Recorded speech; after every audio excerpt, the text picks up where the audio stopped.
Go back! Go back! Go back! CM Babu, go back! Go back! আমি রাত্রে call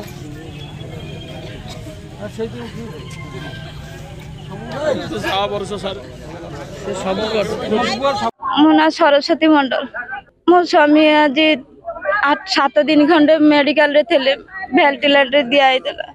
ତାଙ୍କୁ ଆଜି ଜୀବନ ପଳେଇ ଯାଇଛି। ଆଜି ମୁଁ ଏଇ ଅବସ୍ଥାରେ, ମୋ ସ୍ୱାମୀ ନାହାନ୍ତି, ଆମର ସାହାରା କେହି ନାହାନ୍ତି। ଏଠି ବସିଛୁ, ଆମ ସ୍ୱାମୀ କମ୍ପାନୀରେ କାମ କରୁଥିଲେ, କିନ୍ତୁ କମ୍ପାନୀ ବାଲା କହୁଛନ୍ତି ତାଙ୍କ ପଢିବା ପାଇଁ ପଇସା ଦେବେ, କିନ୍ତୁ ଆଉ କିଛି ପାଇଁ ସେମାନେ ତମ ପିଲା ଛୁଆ ପାଇଁ କିଛି ସାହାରା ହେବେ ନାହିଁ କହୁଛନ୍ତି। ତାହେଲେ ପିଲା ଦିଟା ନେଇକି ମୁଁ କୁଆଡେ ଯିବି କୁହନ୍ତୁ? ମୁଁ ଗୋଟେ ମହିଳାଟା, ମୁଁ କୋଉଠିକି ଯିବି?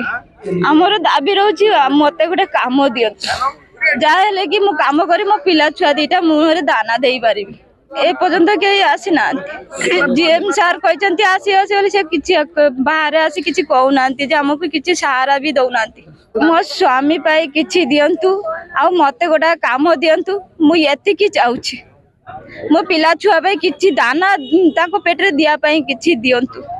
କମ୍ପାନୀ କିଛି କହୁନାହାନ୍ତି, ଏଯାଏ ସାହାରା ଦଉନାହାନ୍ତି ଯେ କିଛି ଦେବେ ବୋଲିକି। ଆଜି 4 ଘଣ୍ଟା ହେଇଗଲାଣି ଏଠି ଆସି ବସିଲି ମୋ ସ୍ୱାମୀକି ଧରିକି। ଜାରି ରହିବ, କିନ୍ତୁ ମୋ ସ୍ୱାମୀ ପାଇଁ କିଛି ଅନୁଦାନ ଦିଅନ୍ତୁ। ସେ ଯେତେହେଲେ ଆଜି 20 ବର୍ଷ ହେଲେଣି ଏଇ କମ୍ପାନୀରେ କାମ କରୁଛନ୍ତି। କଣ କରିବୁ? ଆମ ପିଲା ଛୁଆ ନେଇ ଭାସିଯିବୁ। ଆମ ପିଲା ଛୁଆ ନେଇକି କୋଉଠି ଯିବୁ? ଆନ୍ଦୋଳନ ଚାଲିବ।